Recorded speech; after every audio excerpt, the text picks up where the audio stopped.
Everyone, my name is Sherry Zhang. I'm the recruitment manager for North Asia at Victoria Uni.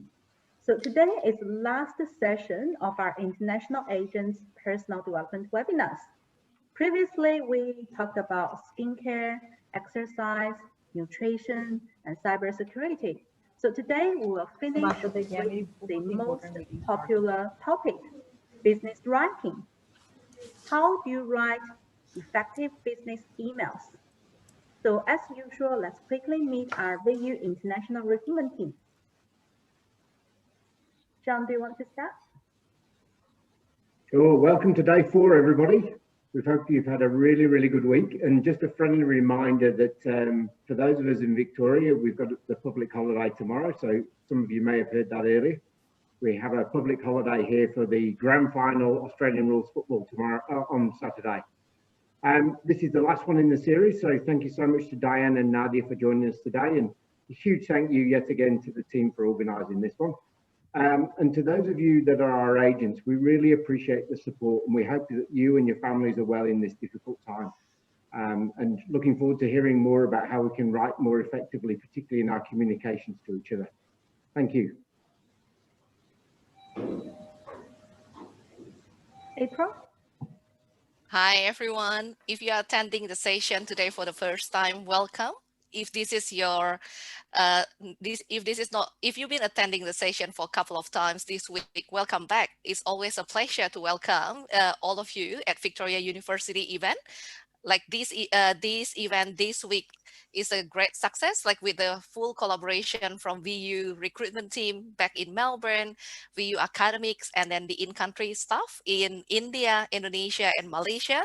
So a lot of collaborations happening to deliver this PD week to all of you. So I can assure you before this session starts, you invest your right timing to this event. Thank you. Daisy? Hi everyone, welcome to the last sessions of our personal development week. Today will be a fun one. If you come early, you'll hear some singing. So we'll have more surprises towards the presentation. So stay tuned. Hope you enjoy it. Wang? Hi Wang, you are on mute. Hello everyone, sorry, technical issue. My name is Wan. I'm the Regional Recruitment Manager looking after onshore recruitment. Welcome to the session. Today, the last and the most fun session, I can assure you that. Hope you enjoy the session. Thank you. Natasha? Hello, hi everyone. I'm Natasha. I am the in-country manager based in Malaysia. And Iris? Hi everyone, thank you for joining our fourth and last session. Hopefully you enjoy all of them. My name is Ari, I'm the in-country for Indonesian. Thank you.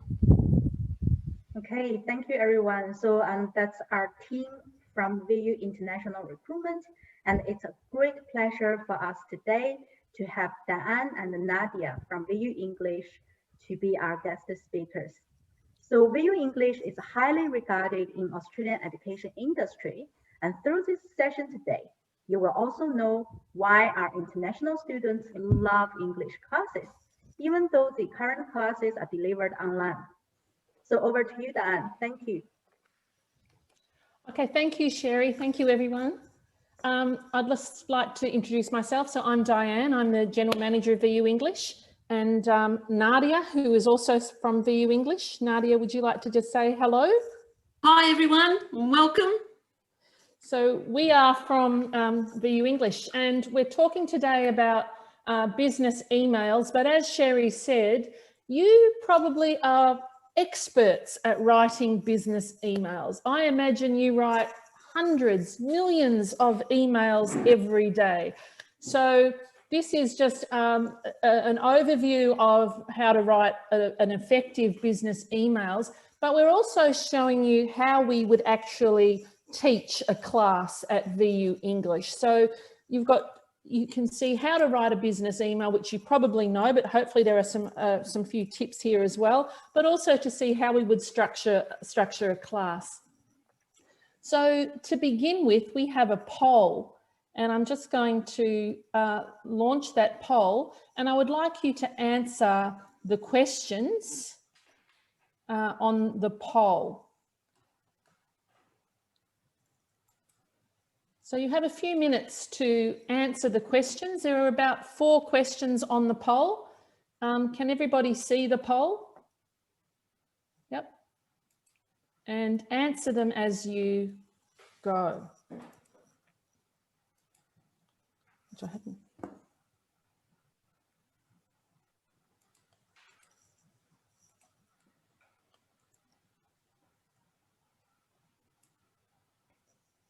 I'm not sure how to. Okay. Oh, here goes. So you can see how many people are answering. So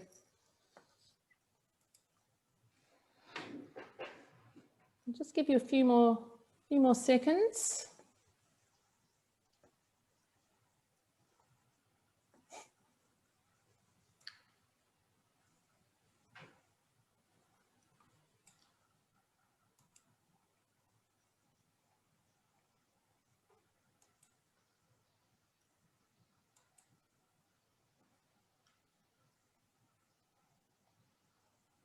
Okay.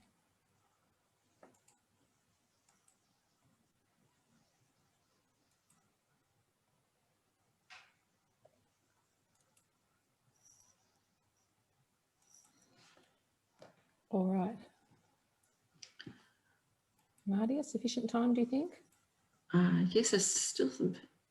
Yeah, I think so. I haven't put a timer on it. Just people joining. Okay, so just I'm going to end the polling now. And I'm just going to share those results with you. So you can see here the first question, on average, how many business emails do you receive each day? Now you can see that it looks like most people, 47% receive 0 to 20. We've got a lot of people receiving 20 to 80 emails. Now 20 emails is a lot, but you know, up to 80 emails is a large amount, and 80 plus, 10% of you receive 80 plus emails a day. That is absolutely huge. Even 20 emails can take so much time because there are obviously, your job is not just about answering emails. And number 2, on average, how many business emails do you write each day? And again, we can see 61% of you said up to 20 emails. Now that's a lot of emails because there's a lot of thought that goes into writing an email. But again, 20%, 20 to 40, and 8 or 11%, more than 40 emails. You must be just writing emails all day because that's so many emails. So I'm sure you'd probably get a headache by the end of the day if you're writing more than 40 emails. And here, what is the biggest problem you have with emails in English? So you could choose a few things here, but we can see that most people said creating the correct tone in an email. Yeah, that's very, very important. Sometimes, you know, you're not sure how to create the correct tone. And 54% understanding the correct way to structure an email message. So they're the key things here. And I think that tone is very, very important. And have you ever received an email that you didn't respond to? Ooh, 69% of us said yes. And I think we can all, well, actually 31% have said no. But a lot of people have said yes, and we wonder why people aren't responding to some emails. Is it because you have too many emails? Is it because you don't understand the email? What is it? And we can see here what's the main reason that you didn't respond to the sender. And we can see the largest percentage is 38%. Yes, it wasn't clear what the sender wanted you to do. So maybe you're really not sure about what the purpose of that email was. And we can see here 31% you didn't know the sender or the company name. So you're not sure who they are and whether it's whether it's a real genuine email. 24% is quite high. The email was too long and confusing. you know, if you have a really long email, it takes a long time. And if you've got 40 plus emails, you can't spend a lot of time on an email. So that's a core reason. And the last one there, 8%, you found the tone rude and offensive. So only 8%. I must say I have had some emails, maybe from students who don't know how to write an email, and they do get very confused with the tone. And sometimes it might appear rude if they have a capital letters, if the whole word is in capital letters or something. So that's a core thing too. So thank you very much. So we can see here, I think the key thing that we're looking at here is the biggest problems that you have are understanding how to correct an email, how to structure an email, and also how to create the correct tone, which is very, very interesting. So I'm just going to stop that now. So what I want you to imagine, and this is where sometimes it drives me crazy with Zoom, because I press my enter and nothing changes. So I'm going to go to next like that. Just for today, before we commence, so just obviously if everyone's muted, please ask questions or answer questions as we go. So we've got everybody from VUI, and we've also got Nadia, who will be responding to your chat questions. So please write a question. We love questions. Show Nadia and myself some love. If you think something's funny, put up a sign, or if you love us, or if you want to clap, please feel free to do that. And as you know, the event is being recorded. I want you to imagine that you have a new boss. Your boss is James Bond, okay? And this is the email that James Bond has received. To Bond, CC James Bond. And the email, hi James, Her Majesty, oops, now it's working. Her Majesty loved your email. So imagine you are all working for the British Intelligence Service and James Bond is your boss. Now, so you have to be very careful with the emails that you're going to be writing to James Bond or to anybody, because he will know.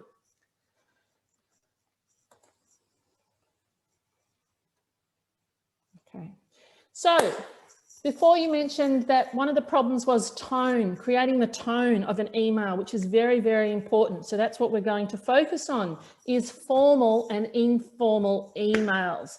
You can see James Bond, he's dressed in his suit, he's formal, he's ready for action, for business. Whereas in the right picture, he's got his cardigan, his open neck shirt, he's very informal. So you can write a different email, and the language that you use and the choices that you make create an appropriate tone. Now, I'm going to just show you oh, that's what I want to say. So now, Anand, I'm going to ask you to help me here because I can't see the chat, but just if you can just write down in the chat, what is an example of a formal email and what's an example of an informal email? Who would you send it to? A formal email, is it a job email? What are some other examples of formal and informal emails? And as I said, I can't see the chat and I can't see many of you, unfortunately. So if this was in a class, we would be asking your name and you would getting you to respond. So are there any responses there, Nadia? No, none as yet. Can't see any. Come on. Juan, what do you think? What's an example of a formal email? Work emails, Juan said. A work email. Yes, a work email. Complaint email. Which one, sorry? Complaint email. A complaint email. Very, very serious and very formal. Yes. University application. Yes. Yes, again, it's formal. Resignation. Oh dear, very formal. Unless you really don't like your boss, James Bond, and you don't care, but it's very formal. An agreement. An agreement is very formal. Agent agreement, proposal, appreciation letter. Okay, very good. So you've got some great examples there. So just some that I have here are, as you've said, an email to a customer or a client, a job application, an email to your manager, could be resignation. Oh, sorry. An email from one company to another. So you might be emailing Jonathan about something, or and if you don't know Jonathan very well, of course, it's going to be formal. Semi-formal, a colleague in another department who you have regular business contact with. And informal, it's more obviously an email to a friend or a colleague wishing them happy birthday, someone in the same team as you that you communicate with regularly, like Nadia. My emails to Nadia, you know, we don't have to say much. It's just, they're very, very informal. Wouldn't you agree, Nadia? That's right. You sign it off with a D. I sign my emails with a D. I don't even write Diane. That's how informal it is. so very informal. So in this next slide, there's an email. Here's an email. And you can see, I'd like you to read this email, and I'll read it too. So just then I'll use the punctuation, and I'll read it as punctuation requires me to. So, Johnny, I'm just wondering about a possible meeting being set up. What it is? Don't worry about it. But could we, like, arrange something maybe? No rush. Have you seen the latest Marvel movie? I love it. It's amazing. Smiley face. Anyway, yeah, cool. Speak soon if you want. Don't worry if not. Cheers. D. Okay, that's an email. So what kind of an email is this? Can you think about whether it's formal, informal? What's the purpose of it? What's the tone? Are there any problems with this email? So if you can, firstly, what's the purpose of this email? Is it an email to a friend? What do you think? You can write in the chat. Said informal, Diane. Semi-formal. Semi-formal. Yes. I'll give you a bit of context. They've said informal, here. semi-formal. Semi-formal, informal. Okay. I'll give you a context here.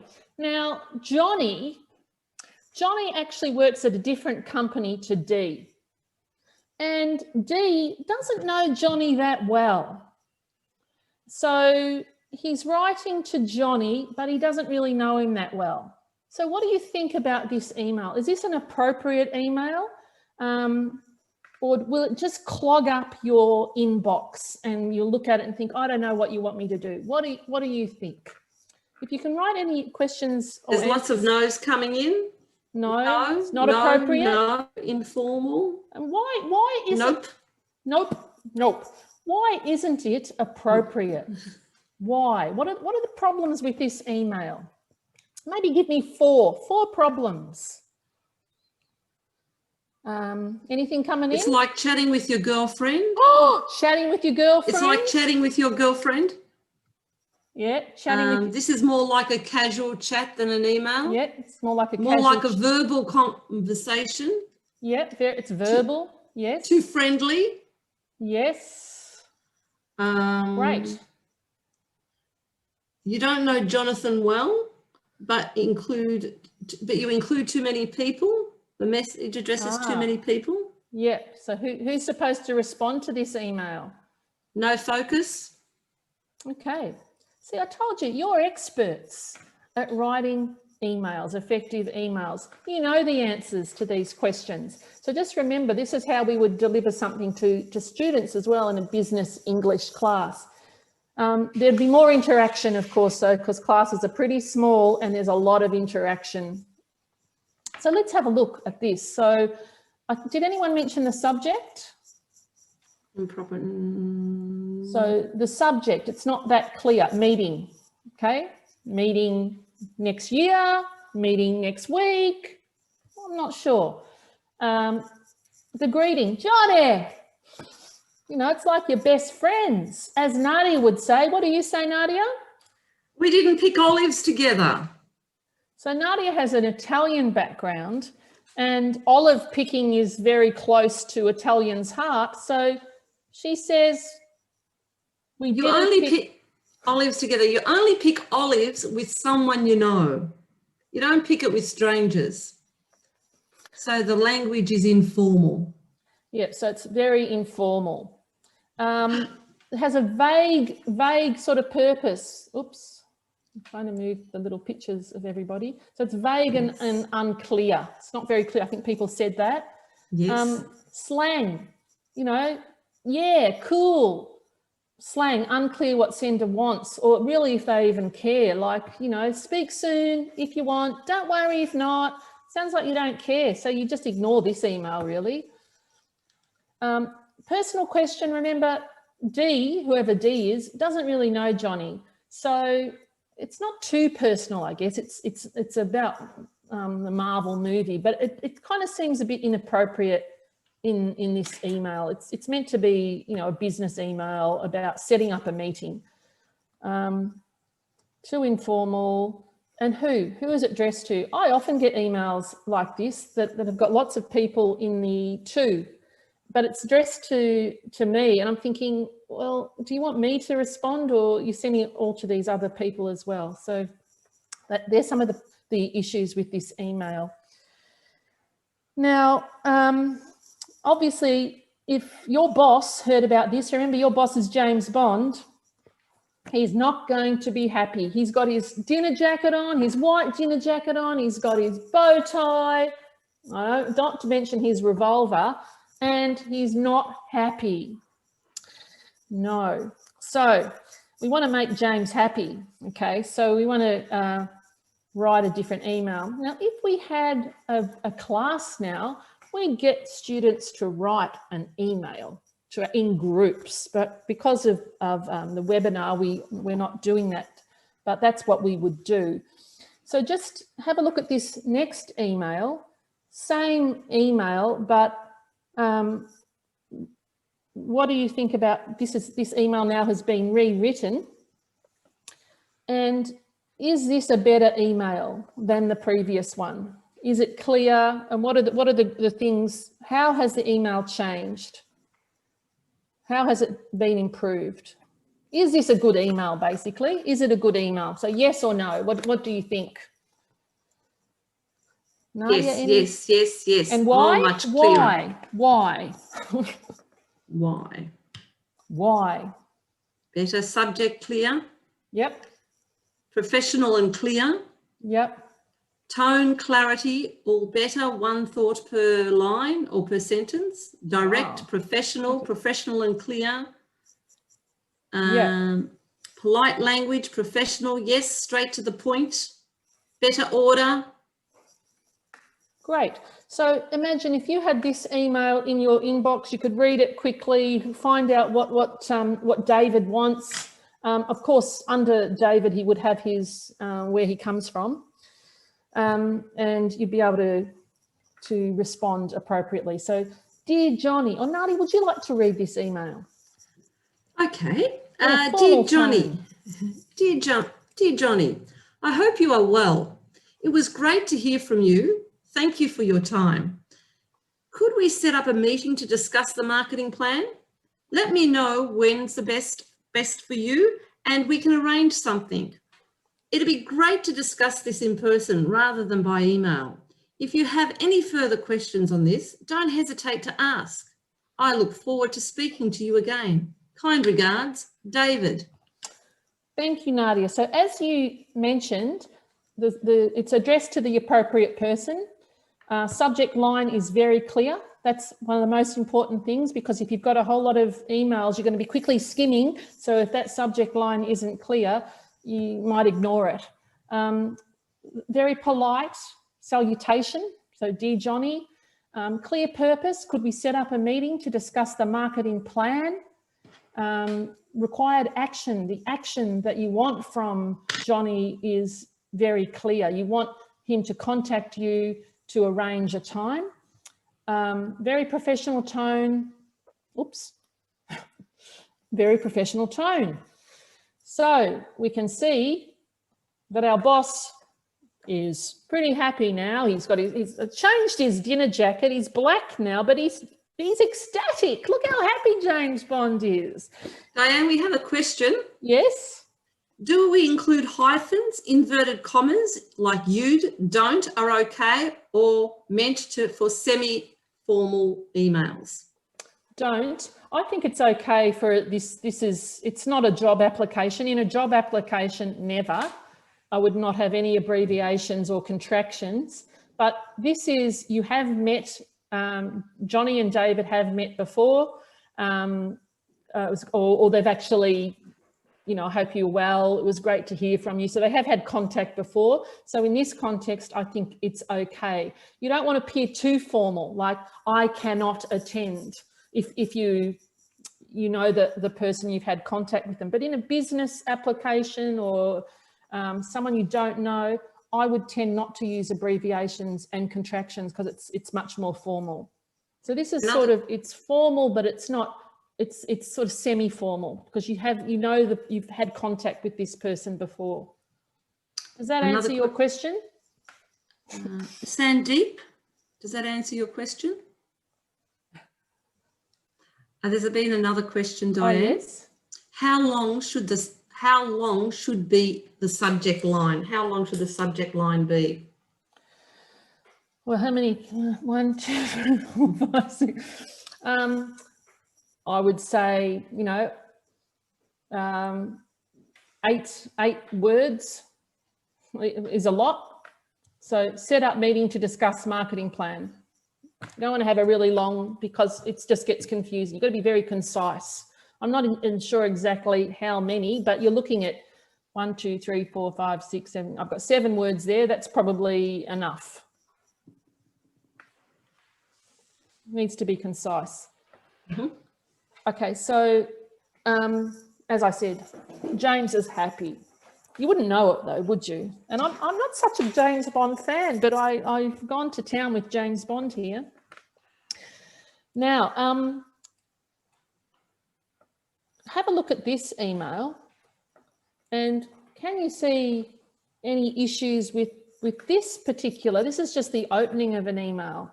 Can you see any problems with this email? You've got 2. I've got Juan, April, Yanni. I've got Sebastian, Jonathan, Johnny, Annie, Sherry. You know, I want to share it around to everybody. And I'm CCing Bronte, myself, lots of people. And I'm even BCCing the Vice-Chancellor, Peter Dawkins of Victoria University. It must be very important. And my subject, I want to meet. So too many people. Too many people in the 2.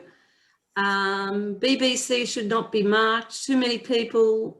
Yeah. Should be BBC. Subject isn't clear. Too many people. Yeah. Subject not clear. Yeah, I think when we had the poll at the beginning, not many people had issues with this, but obviously if we're doing this for students, they have a lot of issues with this because and even other people, other colleagues of mine, you know, you'll get a lot of people in the 2 line when they're not sure about people's roles. They're not sure. It's usually because people aren't sure who to send it to, so they might send it to a few people. So yeah, the 2, you know, need to address it to the appropriate person. The CC, carbon copy, for people who need to see the email, but you don't want them to respond. So people who are CC'd should not be responding, and the blind copy hidden from other people. It should be obviously, it's hidden, and you know, that's only if it's really, really sensitive and you feel that the topic is very sensitive and you need to make sure that someone in a higher position knows about this, or someone knows about this that the sender doesn't know. So it's a very sensitive email, and the subject obviously is too vague. So if we had a group, we could do this together, but this is an email. And Nadia, could you read the sentences out as they come, as they appear? Yes. I understand that I understand that this is very serious, so would like to discuss this with you in person. Could you please let me know when you have some time, preferably tomorrow, to discuss this? I look forward to hearing from you. I would really appreciate it if you could respond to me at your earliest convenience so that I can let the students know that we are taking their issues seriously. Some students have complained that the teachers let students speak their own language in class and they feel that they are wasting their money. They are very concerned about this. Dear Robin, kind regards. I just have to move the chat box. Sorry. I have some important student feedback that I would like to discuss with you. Now, as I said, we'd get you together and you'd be putting these together in order and you'd be having lots and lots of discussion. But we've got A, B, C, D, F, G, H. If you'd like to, can you put them in the chat what order you think they should be? And I reckon F is first and G is last. So what is the correct order for an email in your opinion? We have a few coming in. Yep. What have you got? The first one, FHD. Oops, they're moving quickly. FHD ACBG. FHD. ACBG. Yep. FHD ACBG, yes. Yep. FHD ACBG. They're mainly the same. Okay. As I said, perfecto. So we go and look at the correct order, we can see the structure of an email. Obviously, we're looking at H as a second one, which is correct. D, A, C, B, G. I think in the next, if we do another webinar, we'll have to have some more complex emails. So this is the correct format, and the model, this model is what we would present to students. And models are the most important thing to follow when you're studying English or when you're writing in a different language. If I'm studying Japanese, I need to know, if I'm writing an email in Japanese, I need to know the structure in that particular culture. If I'm communicating to someone in a different culture, I need to know how do I write in that, according to that particular cultural convention. So this is a business email in Western convention. So it's very direct, and not all cultures are like this, but if you are communicating with someone at, say, Victoria University or someone in Australia or England or United States, although the cultures are very different, they're still very, very direct. So obviously the greeting phrase and opening line, which is very brief, body paragraphs, which have the content, closing lines, sign off, and obviously your signature and your identity. So we would say that this is important. In anything that you're studying, a model is vital. If you don't have a model, you are doing things blind. So models help students, they help employees to have a correct structure. And we can see with this one, of course, you know, clear subject line, one main topic, short sentences, 1 to 2 paragraphs in an email. If it's any longer, it probably should be an attachment, because emails aren't meant to be a book. It's not meant to be a novel. You're not meant to be reading Anna Karenina. You know, no slang and no overuse of punctuation. Hi, exclamation mark, you know, no.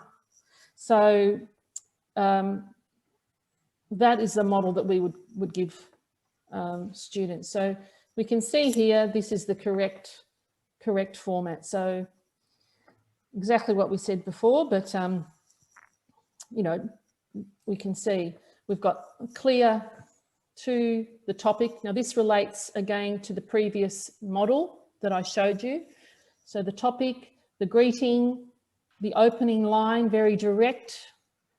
This is about student feedback. Now I've received this from agents. I've actually received emails about how some students might be complaining in the class. So it's a sensitive email, but be direct, and it's, you know, we want to solve problems. So that's what you've got to think. The purpose is you're wanting to solve the problem.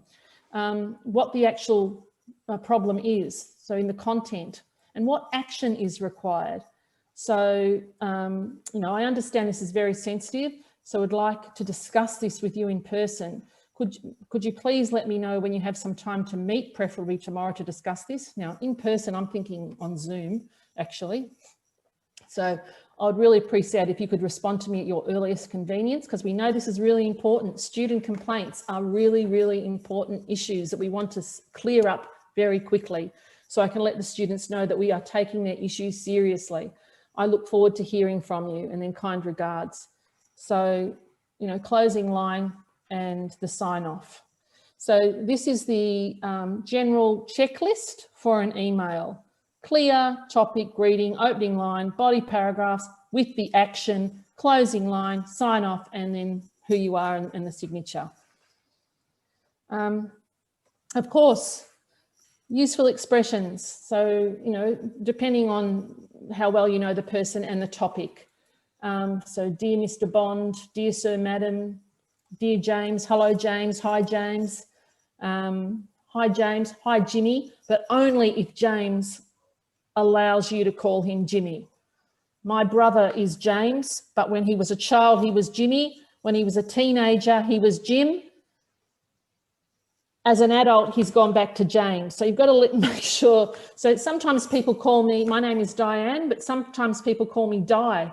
And I think, I'm not sure about that. You know, so you've got to know if someone wants their name shortened. So anyway, this is formal, semi-formal and informal and ending. So if it's very formal, sincerely, semi-formal, kind regards, best regards, informal, you know, regards, cheers. Bye for now, see you soon. You know, cheers is very friendly. And once you get to know someone, of course, you can still have a sort of a semi-formal, and you can still say cheers if you know the person. So you have to sort of have a look at how well you know a person. And of course, useful expressions. I'm looking at the time, we're actually moving pretty quickly. You know, as we said in the model, there has to be an opening sentence which is very direct and gives your purpose. So, you know, there are different purposes. If you're writing in reference to something that was discussed previously, or a request, you want someone to do something, or you want to apologise for something, or you want to introduce yourself. So there are different, you know, useful expressions that we would give to students or to people attending workshops. So you can then play around with those and have a model to play with. Are there any questions? Okay, so what we're going to do is get you to have a little bit of a chat with some other people around the world, and keeping with our James Bond theme, I wonder if there's anybody from Thailand in the audience. Do we have anyone from Thailand, Sherry? Maybe not. We do a couple. I have seen a couple. Okay, so we've got the man with the golden gun here, famous James Bond movie filmed in Thailand, in Kalak province, I believe. So I was there in January, and I did actually go to this place, but I didn't see the man with the golden gun. So we're going to put you in a breakout room, and I just want you in a couple of minutes just to discuss what you think are the 4 golden rules of email writing. What are the 4 golden rules? If you had to think the most important things you need to remember, or that you've taken away from this session, what are they? We've got some ideas. So I think some of the ideas that possibly came up, and this is some of them, are address it to the appropriate person. Yes. Strong subject line. Remember, people getting 80 emails a day. That's a lot of emails. Appropriate salutation. So dear, hi, depending on the formality. Clear and concise opening sentence. Yes. Be clear. short sentences, check your grammar and spelling, make it brief, one topic. Don't have 60,000 topics because it's too confusing. Create an appropriate tone, never use capitals, and don't over punctuate. When people write in capitals, it's like someone's yelling at you, and it's incredibly rude. So never, ever, ever capitals. You know, hi John, what a week. Proofread for spelling and grammar, although sometimes I'm very guilty of sending an email very quickly and not doing that. And when I read it again, I think, oh, never write an email when you're angry. You know, if you feel it that it's, don't write it, don't send it, don't send it. There's a reason. So, you know, you'll regret it if you write something when you are angry. Now, what we wanted to do to end was to well, we'll have question and answer after if we have time, but we've got a quick game. Now, hopefully you have a phone and, well, this is something here, you know, if you're writing effective emails, it enables you to do multitask, which is, you know, what we're trying to be more efficient in the workplace.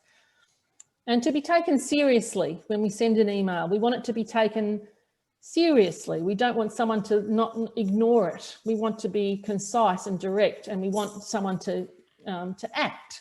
And so that's why we need to be effective. Now we have this a game here. So this is Kahoot.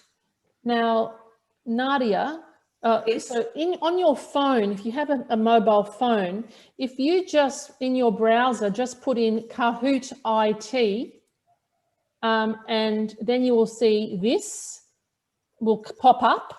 You don't have to download anything. You can just go onto your phone, and I'm going to give you a game pin, and we're going to have a game about emails, business emails. The game pin, everybody, everyone. So put your pin in, and is 624-2706. First 100 can do it. Peter, Katie, KK, everyone. So you can see this. Everyone can still see it, right? If I start this, Nadia. Okay, maybe everybody, you can still respond in your chat. Is that correct? Can you still see it, Nadia? Yes. What percentage of professionals feel that email is their preferred method of communication? 86%. See if it's the same as you. Next one, Peter. Okay. The meaning of CC in an email is. Okay. Yes, it's carbon copy. We're moving on to the next one very quickly. Good. Okay. How long does it take to gain full concentration after being interrupted by an email? So you're doing something, you get your email. Correct answer is 20 minutes. Oh. Okay, next one. Which of these is not a formal email? I think everybody would know the answer. Let's get those answers in. We've got them. That's right. An email to a good friend. And the next one is, how many emails are sent globally per day? Let's have a look at this. What do we think? Everybody out there. Number one, the correct answer, I'm moving your faces, is 306.4 billion. Woohoo! Ridiculous. Well And done. 6 out of 10 after 24 hours. If you haven't opened an email, what is the chance that that email will be opened? The answer is 1%. If you haven't opened it in 24 hours, apparently you're not going to open it. Got to have a very snappy subject line. What is the recommended ideal length of a paragraph in an email? Let's see. What is the ideal length? And the answer is 3 to 4 sentences. And the next one is, how many hours do people spend checking emails per day? Too many is my answer. And the answer is is 5.4. And we're going with a 9 out of 10. Fill in the gap. I look forward desperately to hearing from you. Let's see what the answer is. Forward, yes. And the last question is for the Kahoot. Tweet players, which of the following are golden rules of email writing? Keep it simple and direct, have a clear subject line, use appropriate tone. Let's see what the answer is. Yes, all of the above. Yes, well so there done. we go for Kahoot. And let's see, out of those 3 people who were playing, Peter, you came 3rd. And KK, you came 2nd. And Katie, you came 3rd. There we go. Can you share?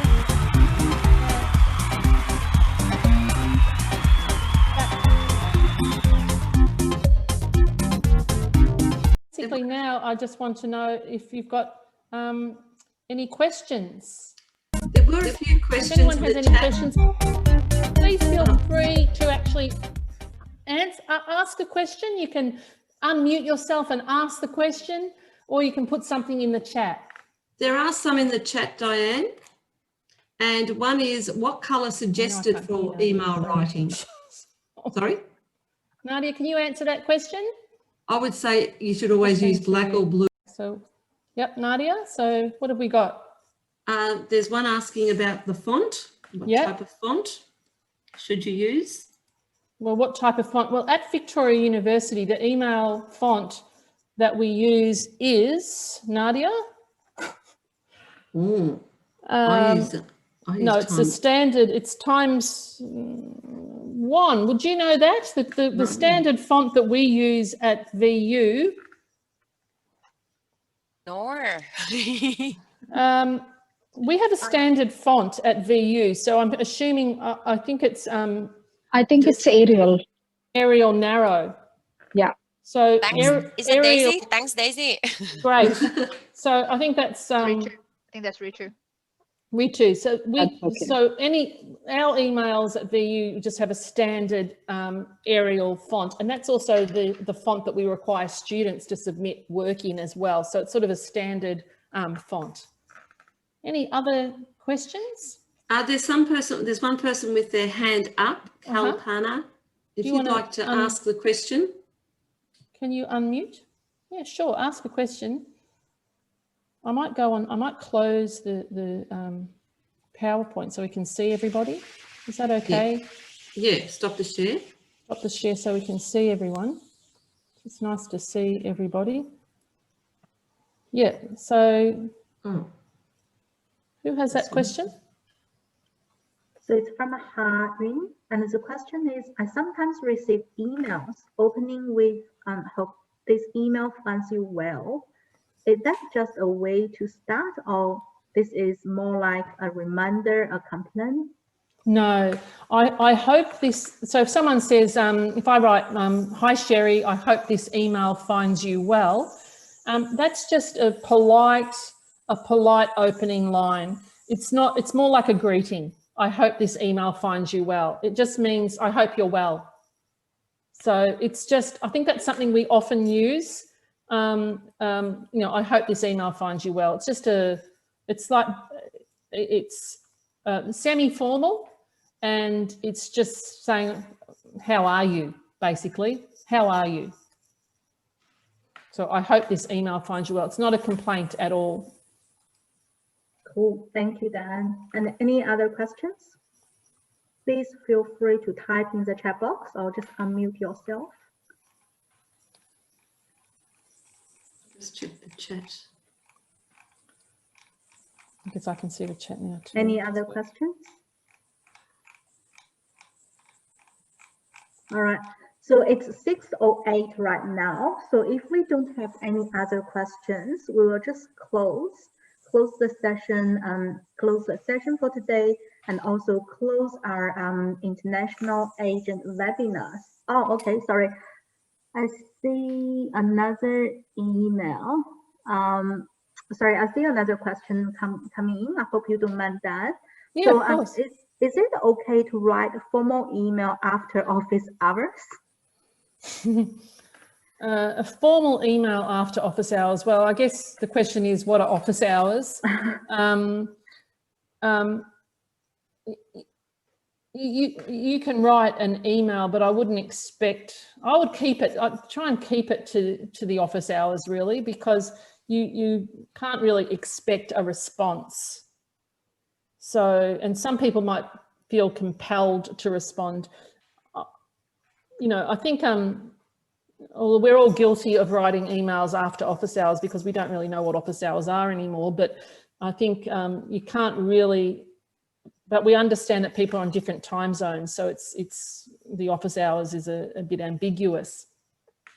But I don't think you can expect a response after standard office hours. Some people might respond, but I don't think you can expect one unless it's an emergency. If there's an emergency, like that's why subject lines are really important, because I do check very quickly, like emails, and if there's an emergency about a student that's a real issue or something like that, or a staff member, I will check it. And that's why the subject line is very important. But I don't think you can expect a response, because we do try and have to respect people's work-life balance. And that's really important. Yeah, exactly right. Sorry, have another question. So if we receive a general query related email, maybe something like if we receive an email asking for course, scholarship, student support services, can we respond with various related links? Like, can we just give links, which can ideally increase the length of email? I think that's okay, actually, as long as, you know, you haven't got 20,000 links, because I know I was sent an email about all these things and it had all these links. I just sent an email before to a Korean university with some links, a couple of links. I think it's okay as long as the overall email isn't too long. Sometimes I think that's okay. I think a couple of links, but not 20 links or 10 links. It's just too much, because what are you expecting the person to do? But I do think some links are okay. There was a brilliant, VUI actually did create a brilliant little YouTube video about students' experience with digitally supported delivery, remote delivery. It's perfect. So I've sent that to different universities and different people, because it's just brilliant. So I have put that link in, but the content of the email isn't too long though. Yeah, thank you, Diane. All right, so I think we can just close off right now. So the webinar actually starts from Australian time, Australian Eastern Standard Time, from 5 p.m. to 6 p.m. So don't worry if you have missed our session today, because we're going to send out the webinar recording to you next week. So just stay, just wait for our emails and wait for our further information. So thank you, Diane, and thank you, Nadia, for coming, and thank you everyone for attending and participating today. Hopefully you find today's webinar helpful. And if you do have any feedback, please send it through to your regional recruitment team. We look forward to catching up and meeting you online and hopefully in person sometime soon this year. All right. Thank you, everyone. So we will see you next time, hopefully online or offline. All right. Thank you, everyone. Have a good night if you're in Australia, and enjoy the rest of your day if you're offshore. Thank you. Nadia, do you want to wait back? Yes, Diane, I'm waiting with you. Thank you. Bye, everybody. Thank you. Bye. Nice to meet you all.